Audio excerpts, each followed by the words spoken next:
Hello friends, daily sports Bangla YouTube চ্যানেলে আপনাদের আবার আমি স্বাগত জানাই। আবার নিয়ে এলাম খেলার নতুন ভিডিও নিয়ে। জয়ের সন্ধানে কোন দুই ফুটবলারকে দলে আনলো লাল হলুদ শিবির? ইন্ডিয়ান সুপার লিগে হারে ডবল হ্যাটট্রিক করে হতাশ হয়ে পড়েছিল ইস্টবেঙ্গল এফসির ফুটবলার থেকে শুরু করে সমর্থকরা। যদিও শেষ ম্যাচে মোহামেডানের বিরুদ্ধে ড্র এবং এএফসি চ্যালেঞ্জ লিগের কোয়ার্টার ফাইনালে নিজেদের জায়গা নিশ্চিত করার পর আগের তুলনায় লাল হলুদ ফুটবলাররা ফর্মে ফিরেছে বলে জানান দলের প্রাক্তন ফুটবলাররা। দলের নতুন স্প্যানিশ কোচ অস্কার ব্রুজো আগেই জানিয়েছিলেন সব ম্যাচের ফলাফল ঠিক থাকলে আইএসএলের প্লে অফে খেলবে মশাল ব্রিগেড।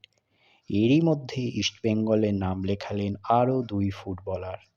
আইএফএফ ইউথ লিগ বা এআইএফএফ ইউথ লিগ 2024-এ নিজেদের দল শক্তিশালী করতে নতুন দুই ফুটবলারকে যোগদান করালেন ইস্টবেঙ্গল ফুটবলার ক্লাব। গতকাল ক্লাবটি দুই ফুটবলারকে দলে অন্তর্ভুক্ত করার কথা ঘোষণা করেছে। নতুন সই করা ফুটবলার হলেন দেবজিৎ রায় এবং সাহিল মণ্ডল। ইস্টবেঙ্গলের ক্লাব ম্যানেজমেন্ট জানিয়েছে যে তারা যুব ফুটবলকে বড় পরিসরে পরিচিত করতে এবং নতুন প্রতিভা উদযাপন করতে সদা প্রস্তুত। এই দুই ফুটবলারের যোগদান আগামী কয়েক বছরের জন্য ক্লাবের শক্তিশালী ফুটবল কাঠামো তৈরি করতে সাহায্য করবে।